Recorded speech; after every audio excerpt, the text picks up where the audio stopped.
코로나19 지금 모든 매체 메인을 장식하고 있습니다. 마스크 착용을 요구하는 택시기사의 얼굴을 때리는 폭행 사건도 있었고요. 출동한 경찰을 깨물기까지 하는 사례들도 있었습니다. 마스크 쓰지 않은 사람의 승차를 거부한 버스 기사를 집단 폭행해서 심지어 숨지게 하는 이런 사건도 있었다고 하고요. 자가격리 규정을 위반하고 밖에 나가는, 뭐 담배 사러 나간다, 먹을 거 사러 나간다, 답답해서 운동하러 나가는 경우 아예 검사부터 거부한다. 이런 사람들이 있어요. 정당한 사유 없이 역학조사를 거부하거나 방해하거나 회피하는 경우에 동법 79조에 따라서 2년 이하의 징역 또는 2천만 원 이하의 벌금까지도 처해질 수 있습니다.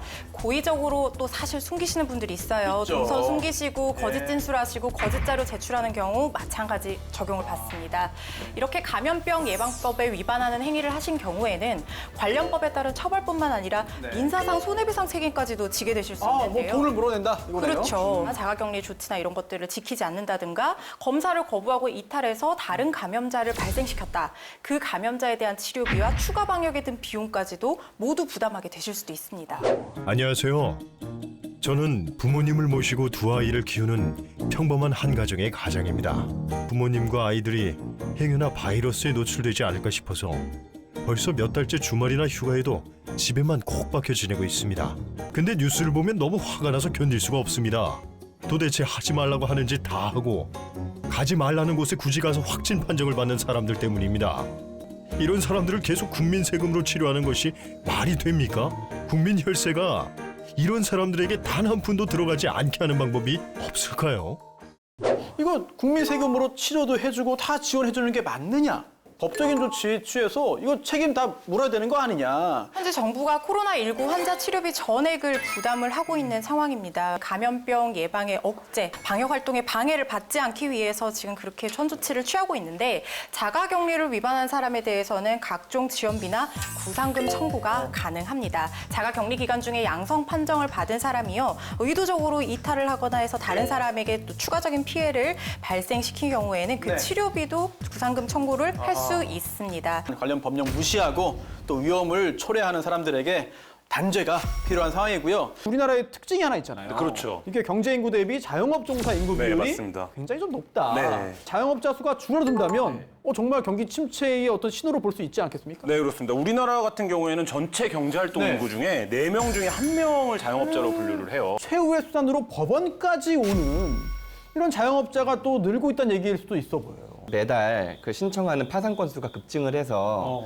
서울회생법원에 6월달 이후로 1,000건이 넘는 개인 파산 신청이 접수가 됐고요. 네. 이게 2017년 개원 이래 최대치를 그 기록하고 있는 그 수치라고 합니다. 그럼 이 개인 파산 제도부터 좀 확인을 해야 될 것 같습니다. 어떤 제도인가요? 감당하기 어려운 어떤 그런 그 빚을 가지고 계신 분들이 자기가 가진 재산, 그러니까 현재 이 신청 당시에 내가 가진 재산을 다 그 파산재단에 내어놓고요. 법원에서 환가하는 절차를 거쳐서 채권자들한테 나눠주고 재산을 다 내놨으니까 갚을 수 있는 재원이 없는 거잖아요. 나머지 재원은 면책해주는 그런 제도입니다. 소득이 어느 정도 있거나 뭐 이러신 분들도 부채의 규모가 그 갚을 수 없는 정도로 그러니까 엄청나게 만약에 있다면 네, 그런 거는 개인 파산 제도로 그 부채를 좀 탕감해주는 건데 개인 회생 신청할 때는 또 자격도 있잖아요. 일단 파산 같은 경우는 내가 현재 가지고 있는 재산을 내어놓고 그다음에 나머지 이제 채무를 면책을 받는 건데 회생 같은 경우는 내가 가지고 있는 재산은요 되도록이면 안 건드려요.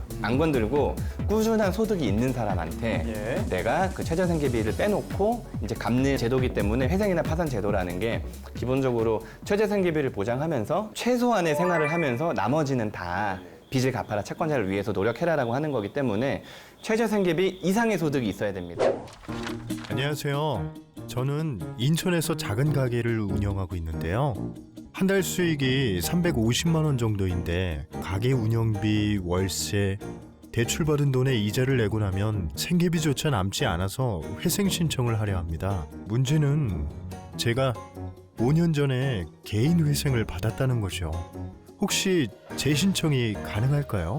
일정한 그 기간을 두고 있어요. 그 면책된 지 5년 뒤부터 다시 신청할 수가 있습니다. 그리고 만약에 개인 파산으로 면책을 받으셨다면 파산 면책된 지 7년 뒤부터 파산을 다시 신청할 수가 있고 그 나머지는 5년이라고 보시면 되고요. 법원에서는 한 번 면책해줬으면 예, 이런 잘못을 반복하지 말라는 거고 이분도 좀 솔직히 조심하셨어야 되는데 좀 안타까운 부분이 있습니다. 네. 주변의 사람들의 건강도 그렇고 또 내 건강이거든요. 그렇죠. 일단 내가 안전하고 싶은 거니까요.